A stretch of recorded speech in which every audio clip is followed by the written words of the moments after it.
I would have probably changed the amount of questions I asked. I might have asked a few more questions. But other than that, I think I did well, to be honest. Welcome to Coach the Sale, the podcast for sales professionals on the path to becoming sales leaders. Each week, we sit down with sales coaches, successful sales leaders, and others at the top of their game to share what they've learned and help you to coach the sale.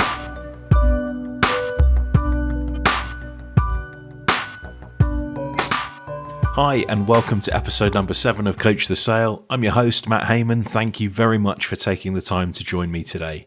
Now, this is an episode you're not going to want to miss. If you've been on LinkedIn recently, there's a very good chance you may have seen a video with a 10-year-old kid named Joe who's learning to make cold calls for the very first time.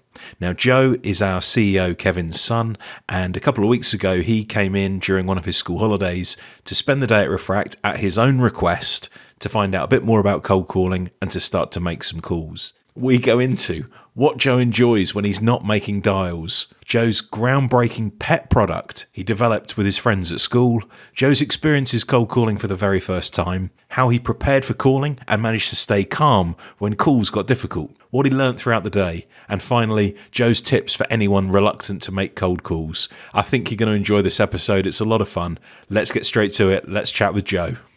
My first question then, Joe, there's a lot of people that are going to be interested to find out a bit more about you. When you've got a bit of spare time, what do you like to do? Play football, play on my Xbox, play with my friends, that sort of thing. Excellent. Okay, and what would be your favourite game on the Xbox at the moment? Fortnite, definitely. How much do you play it? Quite a lot. What's quite a lot? Most of my time. Excellent. And what about at school? What do you like doing when you're at school? PE is good. I also like topic and that sort of thing. What sort of sports do you prefer to play? What would be your favourite sport? I reckon I know the answer, but you tell me. Football, definitely. And what position do you play on the football team? Striker/midfielder. Nice. And how many goals are you on this season? 15. Very nice. So I also heard that you, at your school, there was a project to set up a company, I think it was. Can you tell me a little bit about that project? So there was a project at my school where you had to create a business and you had to set up what would you do to advertise it and what it was going to be, and you had these certain materials and you had to have different teams to make the thing you're making. And what was it that you guys decided to make? A sledge for pets.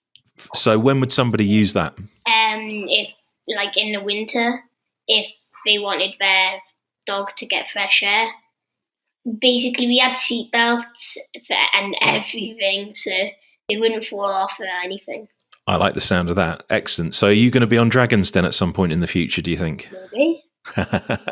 And in the company that you set up, what role did you pick? Manager.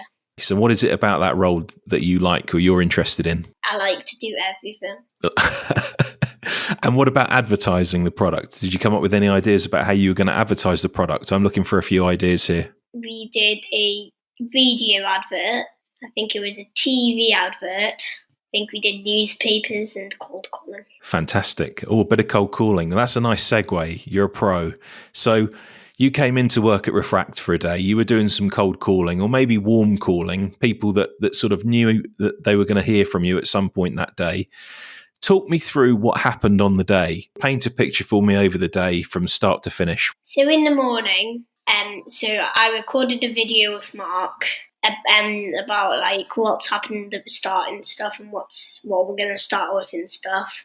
And an interview to start with Mark.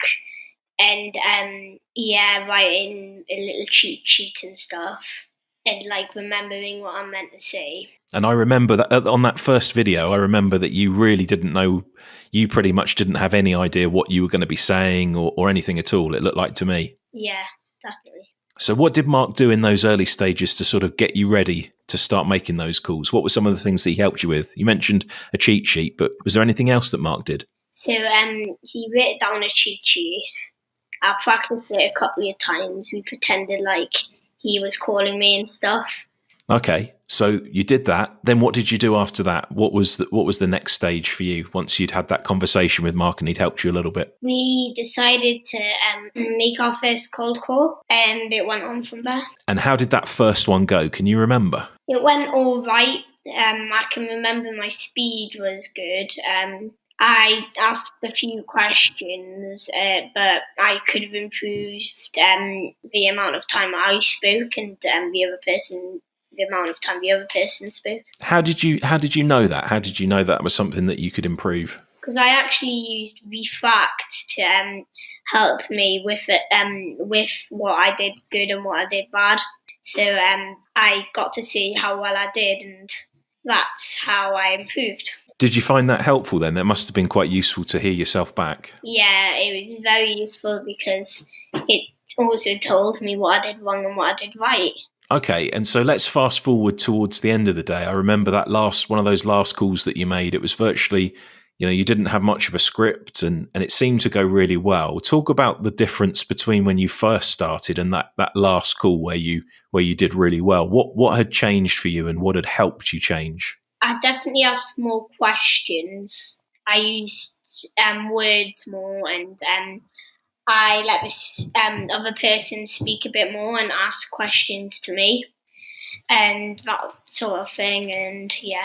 Okay. What was some advice that Mark gave you maybe that really helped you? Was there anything in particular that you can remember that he said to you that had really helped? I remember he said, like, if I mess up, it'll be fine and stuff. He was helping you a little bit with a script at times, wasn't he? He was sort of I remember from the start, you had lots of notes and it was a little bit disorganized. And at the end, you did it with virtually no notes, I think. Is that right? Yeah, I had one little cheat sheet at the end. But other than that, I did well. So what were some of the highlights for you? What were some of the things that you really enjoyed the most about the day? I liked calling. That was fun. I liked talking on the phone because I found it like fun, and I just found myself being calm, and I found it good. One of the things that people have said on some of the comments, particularly on LinkedIn, is that you sort of inspired them to start doing that again. What was it about calling people up that you found fun in particular? And also, how did you manage to stay so calm speaking to these people that had never heard from you before? Well, the bit I found fun was when I got a meeting. That was very good indeed. And what else did you say, sorry? So how did you manage to stay so calm when you were calling these people up that you'd never spoken to before? And yeah, how did you stay calm in that situation? I stayed calm by just like reading the notes and remembering, like, if I mess up it won't be a big deal because I've got so many meetings already. and these people know I'm calling them. So the big question on the day, how many meetings did you book? I got 11 out of 12 meetings. That is a phenomenal result. Were you pleased with how you did? Yes, I definitely am pleased. Good. Was there anything that, if you did it again, you might do differently? Good question. I would have probably changed the amount of questions I asked. I might have asked a few more questions. But other than that, I think I did well, to be honest. And I think you did well too, and a lot of people agree with me. So in the video as well, you also talked about what you planned to do with the commission that you'd earned. I guess the obvious question is, did you actually spend it on Sweets and Xbox games, or did you do something else with it? Well, I've not spent it all yet. I've spent £12 of it on a skin on a game, on Fortnite. Any plans with the rest? Not yet. I'll see how it goes next few weeks and see what I like. What advice would you give to people who find it difficult or intimidating to make cold calls? What advice would you give to those people? I would say just do it, because if you don't like it, it's worth it. It's definitely worth it, because you'll find it fun if you do it, and you learn a lot doing it too. Have you got time for me to ask you one more question? Yeah. So some people have said that you should be focusing on your schoolwork and that coming into work for the day wasn't necessarily a good idea because they thought you should be playing with your friends or doing other things. What would you say to somebody who might watch the video and think that it's a shame that you had to come into work and actually you should have been out doing other things? What would you say, Joe, from your perspective? Well, the actual thing is, it was me who asked to go to work, and I'm the one who actually asks to go to my dad's work and do this sort of thing. So, and I play with my friends a lot on the Xbox and stuff and outside. So, I spend plenty of time with them and at school and stuff. And, And it was just one day in half term? Yeah. Exactly. Brilliant. Joe, it's been great to talk to you. What's the best way for people to find out more about you? Is it to connect with you up on LinkedIn? Yeah, definitely. Joe, thank you so much for your time. It's been a real pleasure. Cheers.